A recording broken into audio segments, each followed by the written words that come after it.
El Salmo 127. El título de este salmo, por lo menos en la versión Reina Valera, dice que es la prosperidad viene de Jehová. Cántico gradual para Salomón, ¿sí?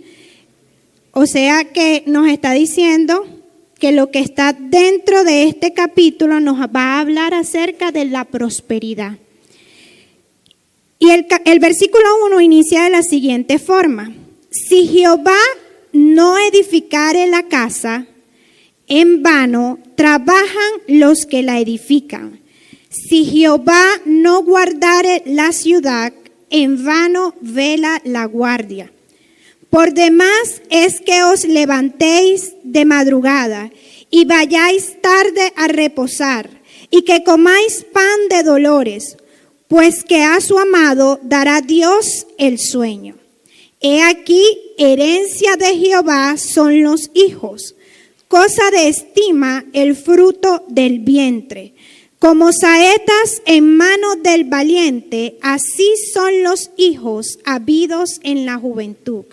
Bienaventurado el hombre que llenó su aljaba de ellos. No será avergonzado cuando hablare con los enemigos en la puerta. Amén. Pueden tomar asiento. El título de esta enseñanza es Reedificando la familia. Ya sabemos que el año 2025 es el año para reedificar el diseño de Dios.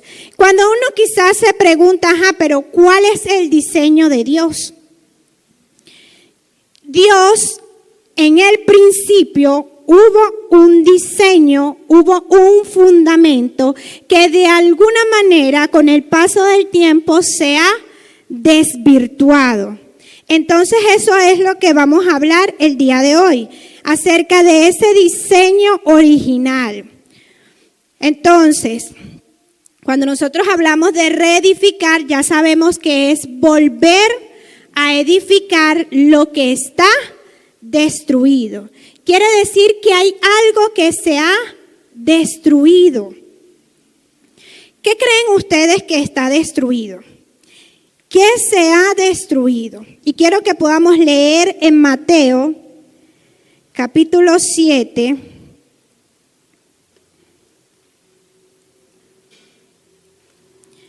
Vamos a leer desde el verso 24. Dice de la siguiente forma: cualquiera, pues, que me oye estas palabras y las hace, le compararé a un hombre prudente que edificó su casa sobre la roca.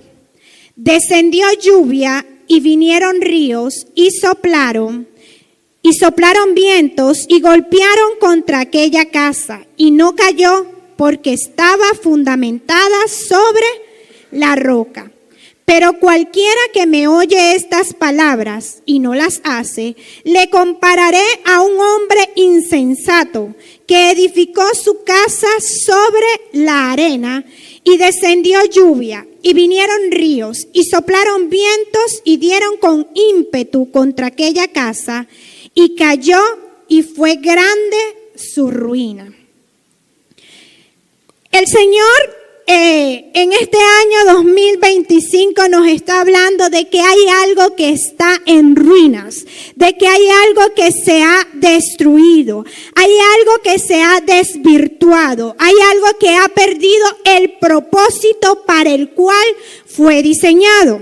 Y cuando nosotros hablamos de la familia lamentablemente ha perdido algo que es importante. Y cuando hablamos de la familia, sí, ciertamente estamos hablando de la familia a nivel general, pero cuando Dios da una palabra, la palabra es primeramente para nosotros. Quiere decir que si Dios está llamando a reedificar, no es solamente reedificar lo que está afuera, sino que Dios quiere reedificarnos a nosotros. Dios quiere reconstruir en nosotros las ruinas que nosotros mismos hemos provocado.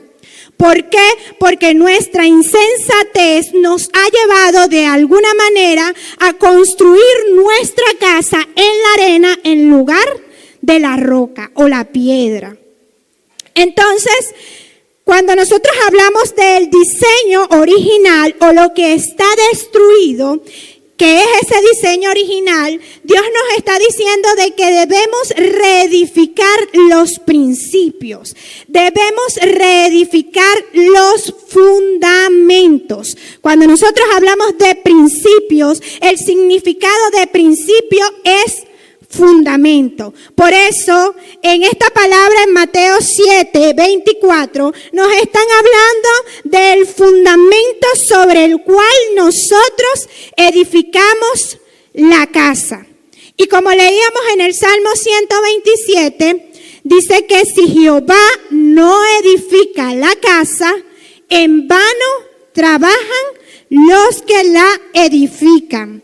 Entonces, cuando nosotros hablamos de casa, antiguamente la palabra casa era designada para llamar a las familias. Entonces decían de alguna manera la casa de Jacob, estaban hablando de las familias de Jacob. De hecho, si nosotros queremos tener un sustento bíblico, ¿no?, con referente a eso, en Génesis capítulo 7, vamos a leerlo, nos da una referencia de por qué en ese entonces a las familias se les consideraba como casa.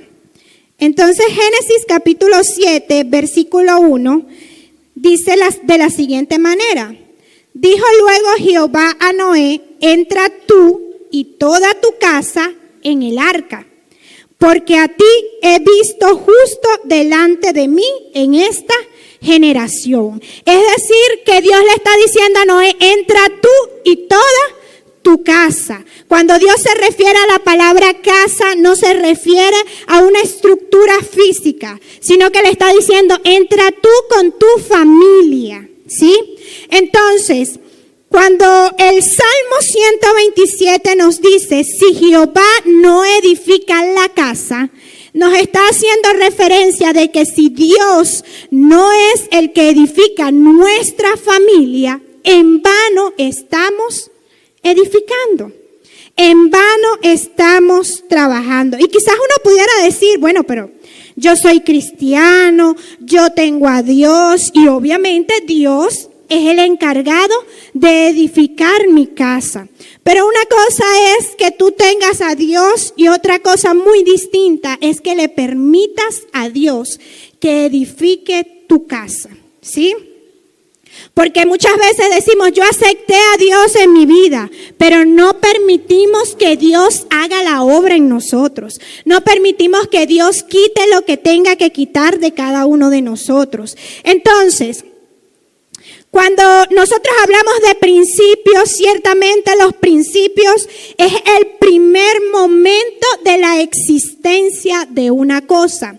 Y si nosotros nos vamos referente a lo que es la familia, cuando hablamos del principio, ciertamente aquí mismo en Génesis, vamos a leer el capítulo 2. Versículo 18, aquí nos habla acerca del principio cuando Dios constituye la familia, ¿sí? Entonces dice de la siguiente manera, y dijo Jehová Dios, no es bueno que el hombre esté solo, le haré ayuda idónea para él. Jehová Dios pues formó de la tierra toda bestia del campo y toda ave de los cielos y las trajo a Adán para que viese cómo las había de llamar. Y todo lo que Adán llamó a los animales vivientes, ese es su nombre. Y puso Adán nombre a toda bestia y ave de los cielos y a todo ganado del campo, mas para Adán no se halló ayuda idónea para él. Entonces Jehová Dios hizo caer sueño profundo sobre Adán, y mientras éste dormía, tomó una de sus costillas y cerró la carne en su lugar. Y de la costilla que Jehová Dios tomó del hombre, hizo una mujer y la trajo al hombre. Dijo entonces Adán: esto es ahora hueso de mis huesos y carne de mi carne. Esta será llamada varona, porque del varón fue tomada. Por tanto, dejará el hombre a su padre y a su madre, y se unirá a su mujer, y serán una sola carne. Amén. Entonces, ¿qué nos está diciendo este pasaje? Que fue Dios el encargado de constituir a la familia. Dios fue el que eligió a una pareja. Dios la conformó y Dios mismo los unió en matrimonio. Es decir, que el matrimonio no es una idea del hombre. El matrimonio es un diseño divino. El matrimonio es la idea, el plan y el propósito de Dios para la extensión de las generaciones en la tierra. Dios fue quien lo constituyó. Ahora, nosotros, lamentablemente, esta generación se ha encargado de alguna manera de desvirtuar este diseño de Dios. De alguna manera hemos tratado de solapar la idea que Dios estableció desde el principio, que fue la constitución del matrimonio. En Hebreos capítulo 13, versículo 4, dice de la siguiente manera: honroso sea en todos el matrimonio y el lecho sin mancilla, pero a los fornicarios y a los adúlteros los juzgará Dios. Entonces Dios nos está diciendo que para Él el matrimonio es honroso. El matrimonio genera honra en la presencia de Dios. Y el matrimonio tiene un propósito. ¿Cuál es el propósito del matrimonio? Entonces, con el matrimonio inicia la familia. Y en Génesis capítulo 1 vemos cuál es el propósito del matrimonio. Génesis 1, versículo 28. Dice, vamos a leer desde el 27. Dice: y creó Dios al hombre a su imagen. A imagen de Dios lo creó. Varón y hembra los creó. Y los bendijo Dios y les dijo: fructificad, multiplicaos, llenad la tierra y sojuzgadla. Señoread en los peces del mar, en las aves de los cielos y en todas las bestias que se mueven sobre la tierra. Amén. Entonces, Dios se encargó de establecer el matrimonio con un propósito. Y el propósito era producir una bendición en esa unión. Malaquías capítulo 2, versículo 15 nos dice claramente el propósito de Dios en el matrimonio. Dice: ¿no hizo Él uno habiendo en él abundancia de espíritu? ¿Y por qué uno? Porque buscaba una descendencia para Dios. Es decir, que el propósito de Dios en el matrimonio, o su fin, es establecer una generación, una descendencia para Él. Ese es el propósito de Dios. Y cuando nos casamos, la bendición viene en plenitud.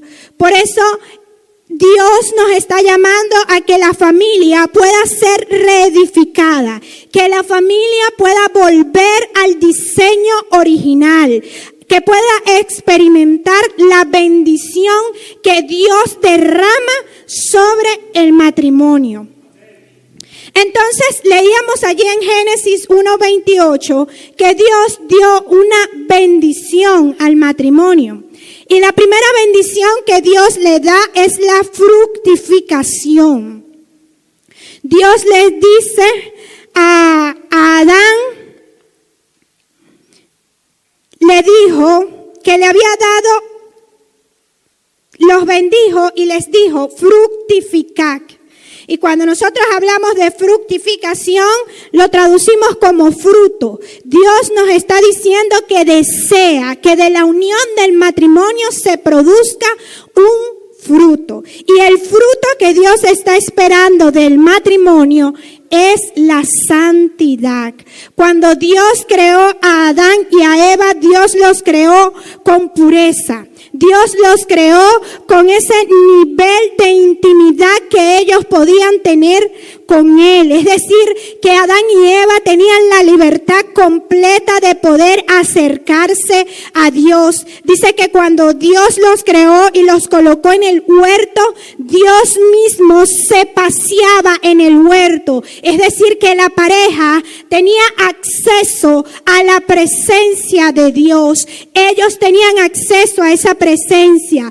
Pero lamentablemente el pecado, cuando entró, hizo que esa presencia o ese acercamiento que ellos tenían a Dios se disolviera. Ellos fueron sacados del huerto. Pero para Dios, como lo dice la palabra, nada es imposible. Y el llamado de Dios para esta generación, para esta familia, para la familia de vida abundante, es que puedan reedificar el fruto de la santificación, que puedan volverse a Dios, que puedan apartarse del pecado, que puedan dejar lo que no nos conviene. Eso es a lo que Dios nos está llamando. Dios nos está llamando a consagrar nuestras vidas para agradarlo a Él. Apartarnos de esa vida antigua. Dice Colosenses capítulo 3, versículo 5. Haced morir pues lo terrenal en vosotros: fornicación, impureza, pasiones desordenadas, malos deseos y avaricia, que es idolatría. Cosas por las cuales la ira de Dios viene sobre los hijos de desobediencia, en los cuales vosotros también anduvisteis en otro tiempo, cuando vivíais en ellas. Pero ahora dejad también vosotros todas esas cosas: ira, enojo, malicia, blasfemia, palabras deshonestas de vuestras bocas. No mintamos los unos a los otros, habiéndoos despojados del viejo hombre con sus hechos, y revestido del nuevo, el cual conforme a la imagen del que lo creó, se va renovando hasta el conocimiento pleno, donde no hay griego ni judío, circuncisión ni incircuncisión, bárbaro ni escita, siervo ni libre, sino que Cristo es el todo y en todos. Vestíos pues como escogidos de Dios, santos y amados, de entrañable misericordia, de benignidad, de humildad, de mansedumbre, de paciencia, soportándoos unos a otros y perdonándoos unos a otros. Si alguno tuviere queja contra otro, de la manera que Cristo os perdonó, así también hacedlo vosotros. Y sobre todas estas cosas, vestíos de amor, que es el vínculo perfecto. Amén. Es decir, que el trabajo o el fruto de la santidad en nuestras vidas debe hacer morir esa vida antigua. El fruto de la santidad en nosotros debe producir este nuevo hombre del cual nosotros debemos revestirnos. Pero el llamado que Dios está haciendo a revestirnos no es un llamado de manera desigual, no es un llamado de manera cada quien por su lado, sino que el llamado que Dios está haciendo es a la familia. Que la familia pueda volverse a Él, que la familia pueda consagrarse nuevamente a Él. Y por eso lo dice: no se mientan unos a otros. Despójense de ese viejo hombre. Tomen el control de la ira, del enojo, de la malicia. Y dice que nos soportemos unos a otros y nos perdonemos. A veces es increíble, pero en la familia cuando nosotros nos molestamos, quizás seguimos hablándonos normal, pero por allí quedó la yuca y cuando nos volvemos a molestar, volvemos nuevamente a sacar lo que había ocurrido. Quiere decir que en realidad no estamos perdonando. Y cuando nosotros no perdonamos, estamos de alguna manera saliéndonos o estamos dejando de producir ese fruto al que Dios nos está llamando, que es la santidad. Es importante de que si nos enojamos, que nosotros podamos entrar en esa reconciliación, que nosotros podamos perdonarnos. Amén. Dios quiere entonces de alguna manera que nosotros podamos entender que si Él es el centro de nuestra casa, Él es el centro de nuestra familia, nada va a ser imposible para Dios. Dice, yo leía que en Edimburgo, Escocia, el lema que ellos tienen como nación, como país, es el Salmos 127. Ellos lo tienen, obviamente, dice, Nisi Dominus Frustra. Y traducido significa, sin el Señor, frustración. Y en otras versiones te leen completo el Salmo 127:1, que dice, si Jehová no edifica la casa, en vano trabajan los que la edifican. Es decir, que cuando nosotros decimos que tenemos un lema, es la guía, es lo que va a marcar la pauta de nuestras vidas. Que nosotros podamos entender que Dios nos está llamando a tener como lema de que sin Dios nada puede prosperar. Sin Dios nada va a prosperar. Y claramente ellos lo tienen como un lema, sin el Señor hay frustración. Sin el Señor nada prospera. Nosotros debemos entender que lo que Dios quiere reedificar en nuestras vidas es el acercamiento a su presencia. Que podamos tener la libertad de tener intimidad con el Padre. No de manera individual, sino como familia. Que como familia nos podamos unir para consagrar nuestras vidas a Dios. Por eso lo dice Eclesiastés capítulo 4 versículo 12. Cordón de 3 dobleces no se rompe fácil. Porque cuando una familia se une, así lo dice la palabra, si dos se pusieren de acuerdo en una cosa, les será hecho. Queremos alcanzar muchas cosas, pero las metas son familiares o son individuales. Nuestras metas, cuando ya tenemos una familia, nuestras metas son familiares. Porque mi meta, mi propósito no puede estar desligado del de mi esposo. Debemos caminar bajo un mismo fin, bajo un mismo propósito. La meta debe ser la misma. Nos proponemos a cumplir una misma meta. Porque sí, tú puedes decir, bueno, pero es que yo estoy estudiando y mi esposo no lo está haciendo. Sí, pero mientras yo estoy estudiando, él me está ayudando con la niña. Somos un equipo. Y si no nos ponemos de acuerdo, no podemos alcanzar las metas.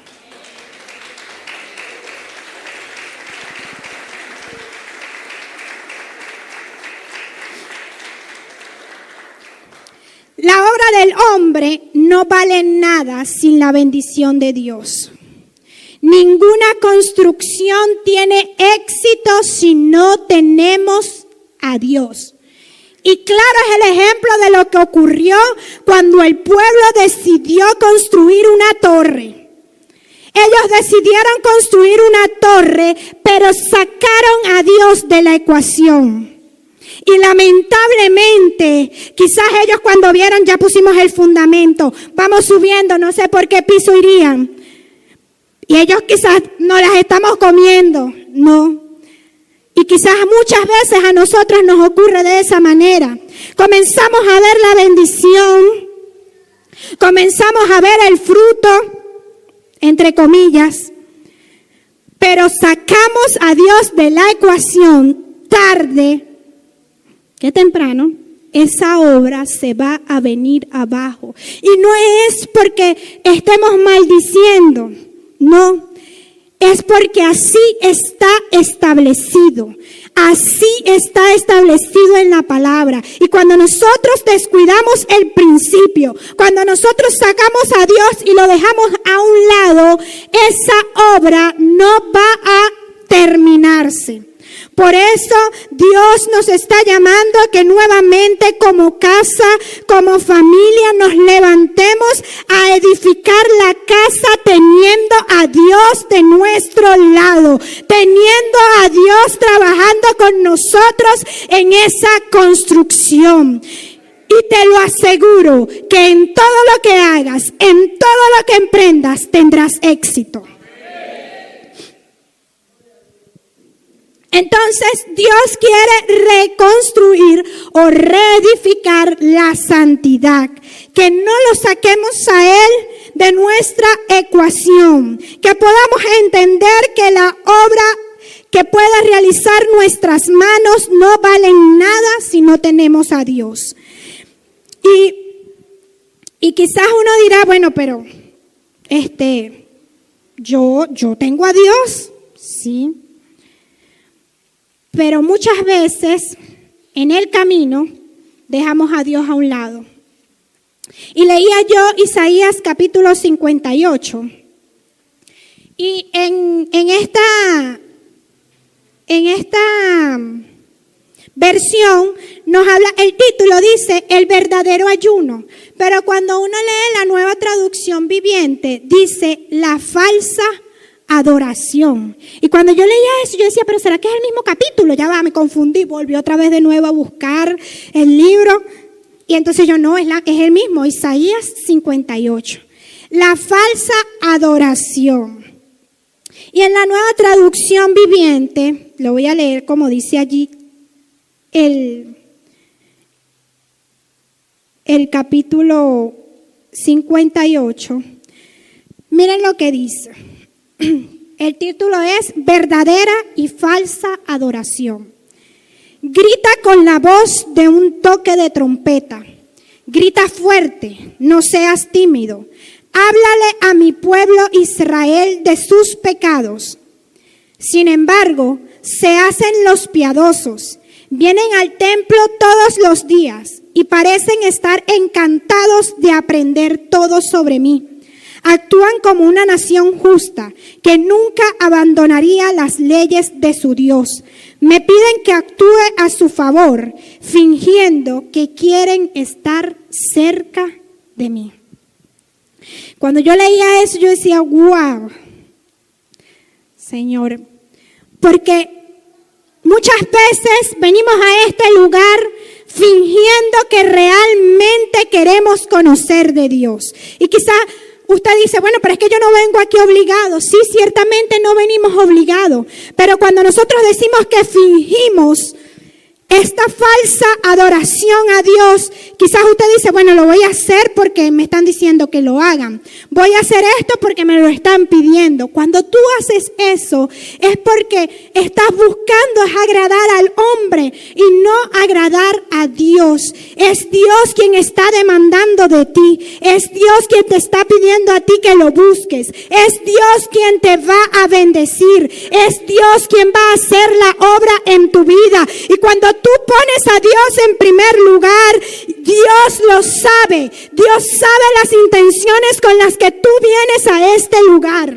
Dios lo sabe. Y como Él mismo lo sabe, por eso Él da la alerta y dice, no me interesa que estés ayunando cuando tu corazón realmente está lejos de mí. No me interesa que estés allí sentado cuando realmente tu corazón no está buscando al Dios que puede transformar la situación que estás viviendo. Entonces, Dios nos está haciendo una alerta. Dios nos está diciendo que es tiempo de que reedifiquemos, que nos levantemos a construir nuestro tiempo de intimidad con Él, que nos levantemos a buscar su presencia, que podamos ser verdaderos representantes de Dios aquí en la tierra, que todo ojo pueda ver que en nosotros hay algo diferente. Porque cuando salimos de este lugar, nadie sabe quién eres tú en tu casa, pero Dios sí lo sabe. Dios sí te ve. Por eso es que Dios se le da a conocer a Agar como el Roy, el Dios que ve. Agar salió asustada sin saber a dónde iría, pero Dios se le apareció y le dijo: yo soy el Roy, el Dios que te ve. Es decir, que los ojos de Dios están sobre cada uno de nosotros. Lo que tú estás haciendo para agradar a Dios, Dios lo ha visto. Y lo que estás haciendo, fingiendo agradar a Dios, también Dios lo ha visto. Por eso es que Dios conoce nuestros corazones y ya basta de continuar año tras año buscando a Dios de manera fingida. Hay que demostrar que realmente Dios está en nosotros. Hay que demostrar que realmente tenemos a Dios en nuestro corazón. Me gusta mucho el libro de Colosenses, porque el apóstol Pablo le habla a la iglesia acerca de eso. El apóstol Pablo le habla a la iglesia diciéndole que ya dejen de fingir. Que ya dejen de querer demostrar otra cosa, sino que demuestren la esperanza sobre la cual ellos han confiado. Que ellos puedan demostrar el conocimiento.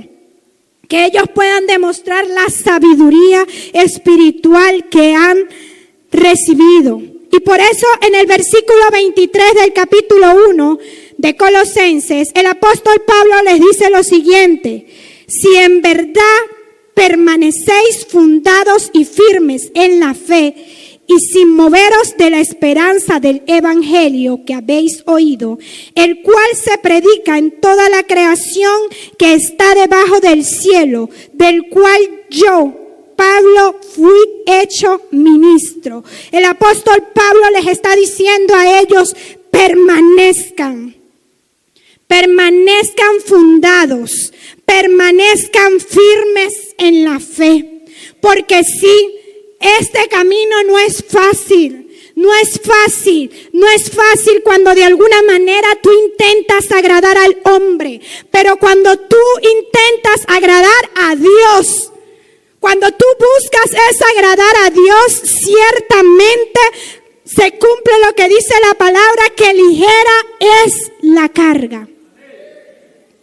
Que el yugo es fácil. ¿Por qué? Porque cuando nosotros intentamos que otros vean, que otros vean que en nosotros hay bondad, que otros vean que en nosotros hay benignidad, que otros vean que en nosotros está Dios. Cuando nosotros estamos haciendo eso, estamos actuando y eso se llama fingir. Pero cuando tú de corazón estás buscando agradar a Dios y Dios lo sabe quién eres tú, el resto no importa.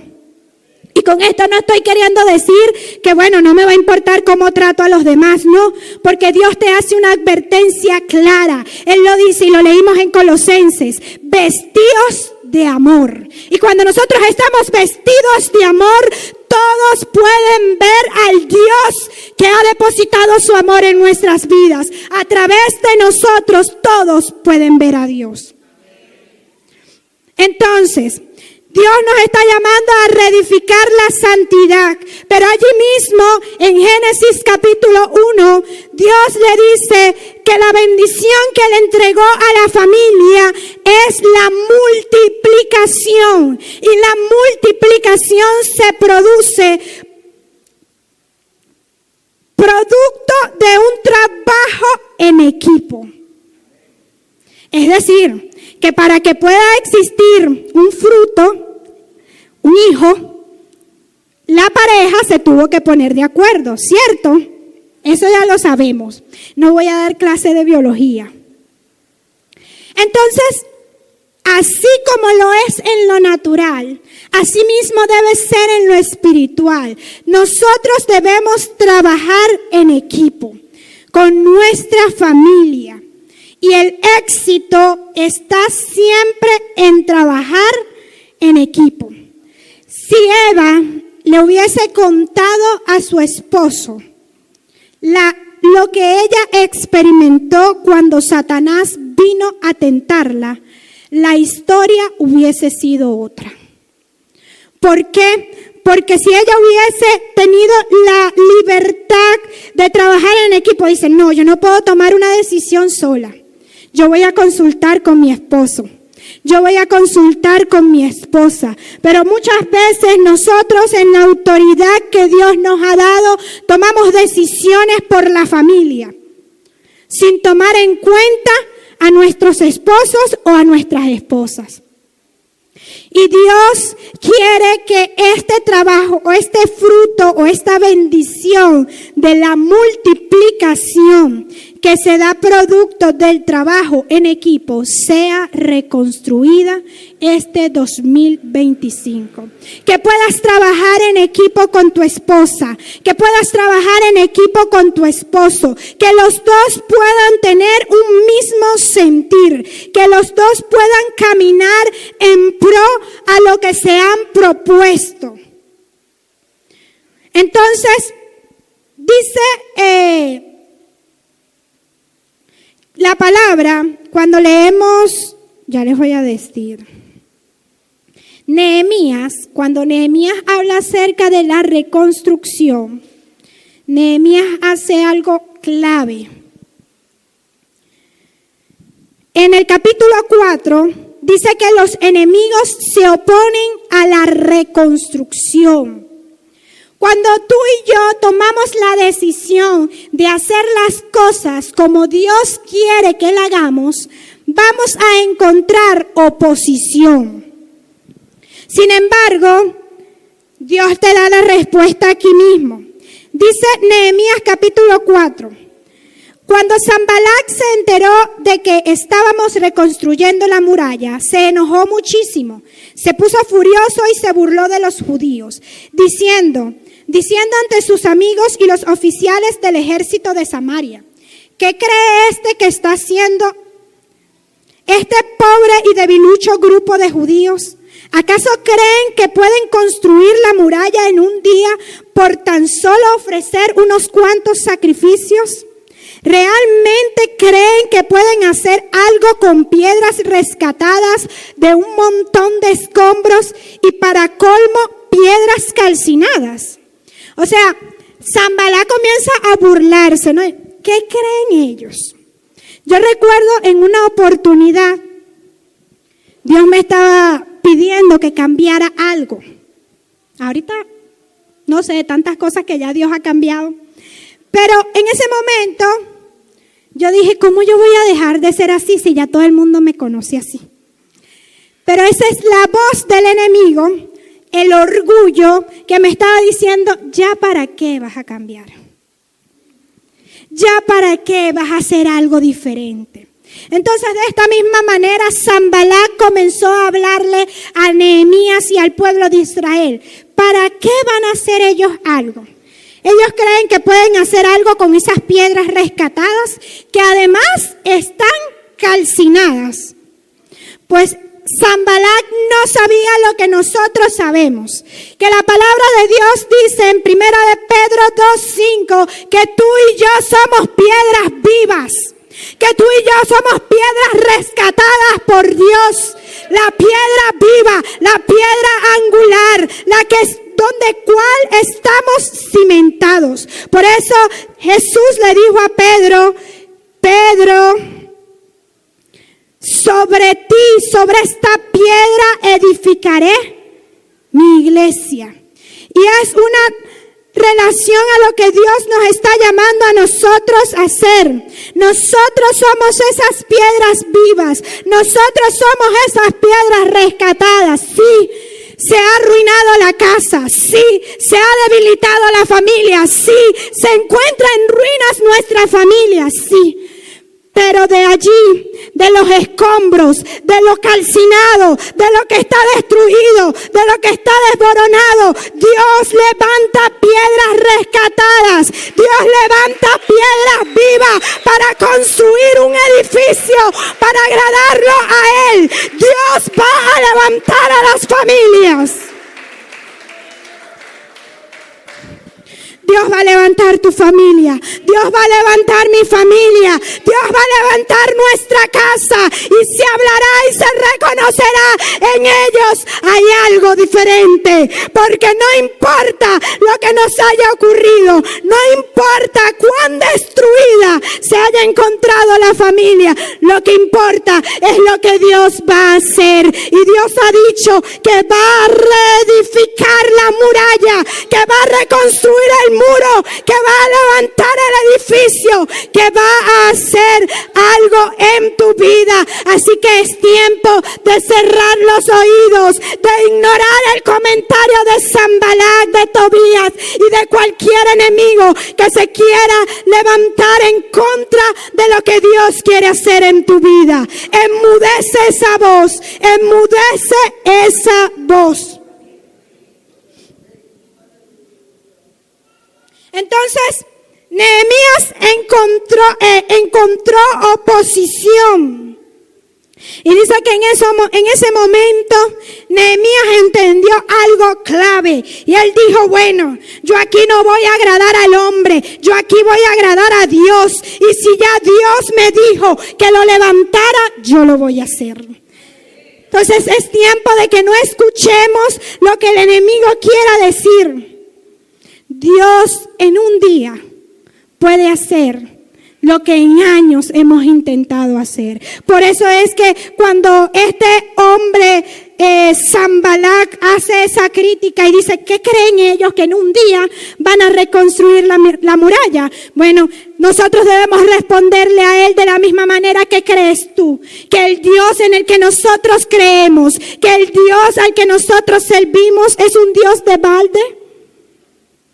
El Dios de nosotros tiene el poder para ser mucho más poderoso de lo que nosotros creemos o pensamos. Dios puede hacer cosas sobrenaturales cuando una persona se determina. Así que no importa si el que está a tu lado ya ha desmayado, si está en terapia intensiva, tú eres el llamado a levantarte, a reconstruir el muro. Tú eres el llamado, tú eres el que estás recibiendo la revelación, tú eres el que te tienes que levantar para que tu familia se levante contigo. Amén. Entonces, más adelante, en Nehemías 4 dice que Tobías el amonita, que estaba a su lado, comentó, esa muralla se vendría abajo si tan siquiera un zorro caminara sobre ella. Entonces oré, Nehemías, escúchanos Dios nuestro, porque se burlan de nosotros. Que sus burlas recaigan sobre sus propias cabezas y que ellos mismos sean llevados cautivos a una tierra extraña. No pases por alto su culpa, no borres sus pecados, porque han provocado tu enojo delante de los que construyen la muralla. Por fin se completó la muralla alrededor de toda la ciudad hasta la mitad de su altura, porque el pueblo había trabajado con entusiasmo. Sin embargo, cuando Sanbalat, Tobías, los árabes, los amonitas y los asdodeos se enteraron de que la obra progresaba, y que se estaban reparando las brechas en la muralla de Jerusalén, se enfurecieron. Todos hicieron planes para venir y luchar contra Jerusalén y causar confusión entre nosotros. Así que oramos a nuestro Dios y pusimos guardias en la ciudad día y noche para protegernos. Algo clave que hace Nehemías, Y es lo que nosotros debemos hacer, o es a lo que Dios nos está llamando para poder reconstruir. Que la solución a cuando las cosas están en ruinas, cuando están destruidos, es que podamos correr a la oración. Nehemías oró con la autoridad y la convicción de que Dios mismo los cuidaba, de que Dios mismo los protegía. Y no solamente eso, Nehemías oró, pero también llevó al pueblo y a las familias a velar, a que pudieran guardarse, a que pudieran estar atentos a las acechanzas del maligno. Es decir, que no había tiempo para descuidarnos. Este 2025 puedes alcanzar todas las metas que tú quieras alcanzar, pero de la mano de Dios, sin descuidar lo que realmente tienes que tener en cuenta. No descuides a lo que Dios te llamó. No olvides a lo que Dios te ha llamado. ¿Cuál es la posición que Dios te entregó? Y si tú no sabes para qué Dios te llamó, entonces póngase a orar y dígale al Señor: Señor, muéstrame para qué me llamaste. Entonces dice aquí en el versículo 10, el pueblo de Judá comenzó a quejarse. Los trabajadores están cansados y los escombros que quedan por sacar son demasiados. Jamás podremos construir la muralla por nuestra cuenta. Entonces ellos comenzaron a quejarse. Para nosotros poder reconstruir a lo que Dios nos está llamando, debemos dejar a un lado la queja. Debemos romper con la queja y debemos buscar soluciones.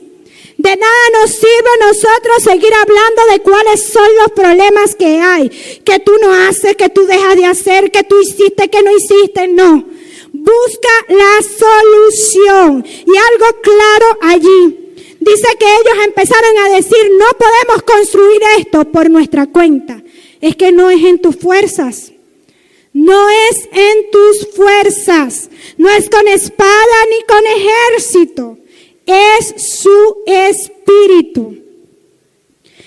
Es en las fuerzas de Dios que nosotros vamos a poder edificar lo que Dios quiere que edifiquemos este año. Debemos empezar a silenciar esas voces externas que comienzan a hablar y que quieren de alguna manera llevarnos a un despropósito. Es decir, que no cumplamos el propósito que Dios ha establecido para nuestras vidas. Dice, los judíos que vivían cerca de los enemigos venían y nos decían una y otra vez: llegarán de todos lados y nos atacarán. De manera que coloqué guardias armados detrás de las partes más bajas de las murallas, en los lugares más descubiertos. Puse a la gente por familias para que hiciera guardia con espadas, lanzas y arcos. Es decir, que el llamado de Dios es para que la familia pueda reconstruir, pueda reedificar, levantar el muro que Dios quiere hacer, no solamente en Vida Abundante, sino en nuestra nación. El llamado es a las familias, a que las familias se puedan levantar unidas, con un mismo sentir, con un mismo propósito, trabajando en equipo, para poder cumplir el propósito de Dios.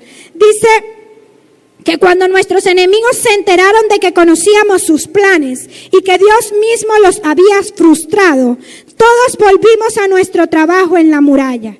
Sin embargo, de ahí en adelante, solo la mitad de los hombres trabajaba, mientras que la otra mitad hacía guardia. ¿Ven? Trabajo en equipo, con lanzas, escudos, arcos y cotas de malla. Los líderes se colocaron detrás del pueblo de Judá, que edificaba la muralla. Los obreros seguían con el trabajo, sosteniendo con una mano la carga y con la otra un arma. En otra versión dice, sosteniendo con una mano la obra y con otra la espada.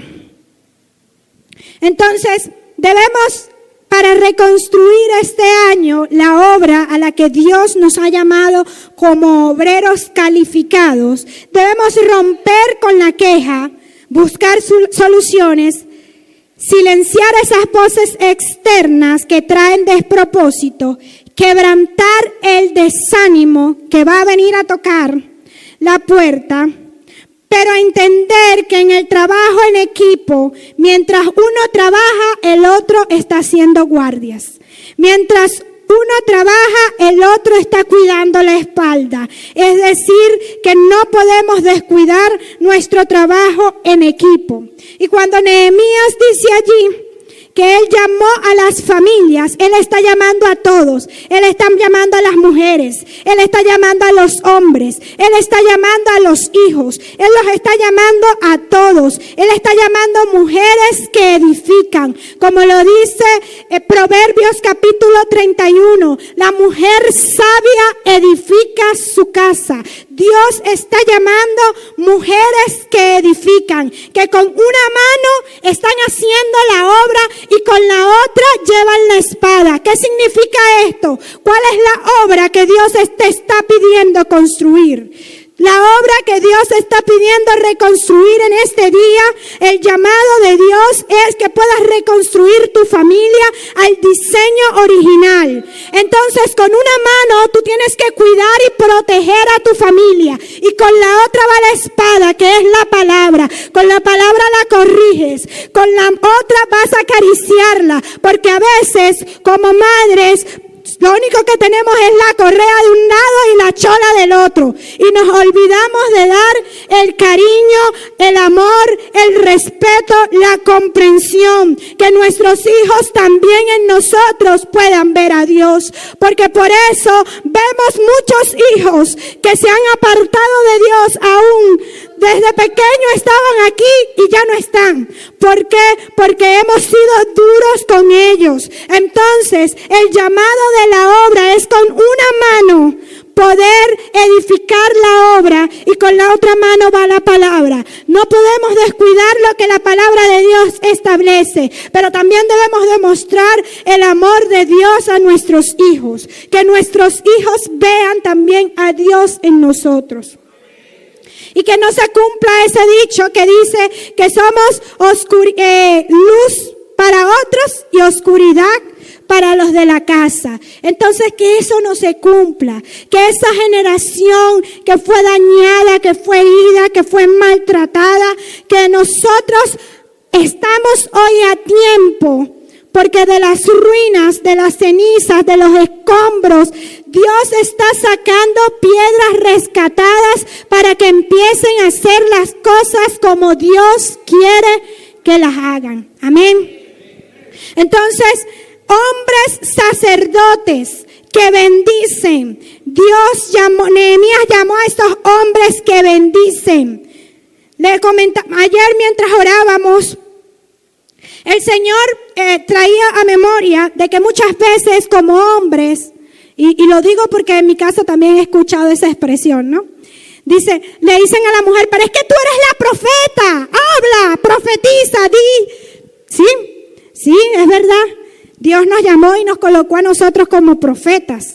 Amén. Pero ellos tienen una responsabilidad. Y la responsabilidad de ellos es dar la bendición a los hijos. La responsabilidad de ellos es marcar el destino de su familia. Es decir, que el hombre está llamado a dar la bendición a su casa. Es decir, que si usted está en casa en este momento y dice, bueno, pero aquí vengo solamente yo que soy mujer, o aquí vengo solamente yo que soy hombre. Bueno, la mujer va a profetizar. El hombre va a bendecir. Comienza a bendecir tu casa. Comienza a bendecir tu familia. Comienza a demostrar lo que Dios ha hecho en tu vida. Cuando Dios le habla a una familia en particular, que es en el caso de Rebeca e Isaac, Dios nos muestra a Rebeca como una profeta. ¿Por qué nos muestra a Rebeca como una profeta? Porque dice que cuando Rebeca estaba embarazada, ella comenzó a sentir, bueno, pero ¿por qué mi barriga se mueve tanto? ¿Qué está ocurriendo? Y dice que cuando ella se fue a orar, Dios le habló. Y Dios le dijo a Rebeca, lo que está ocurriendo es que en tu vientre hay 2 naciones poderosas. que se están peleando. Y el menor servirá al mayor, ¿sí? Dios ya le había hablado a Rebeca. Entonces Dios ya le había hablado a Rebeca. Dios le dio la revelación a la profeta. Por eso no podemos decir que cuando Jacob lo llaman el usurpador y hace lo que su madre le había dicho, no es que no estaba cumpliendo el propósito de Dios, es porque ya Dios le había hablado a la profeta, ya Dios le había dicho lo que él iba a hacer, y por eso Jacob es quien recibe la bendición. Entonces la profeta habló con Dios. Dios le dio la palabra a la profeta, pero Isaac, el hombre, el sacerdote, se encargó de dar la bendición. ¿Ustedes creen que realmente Isaac fue engañado? Yo lo dudo mucho, porque ya Isaac de una sola vez dice, pero ¿por qué te sientes como Esaú, pero hablas como Jacob? O sea, pero el propósito de Dios se va a cumplir. Lo que Dios ya ha establecido para ti, para tu casa, para tu familia, Dios lo va a cumplir. La palabra que Dios te entregó, Dios la va a cumplir.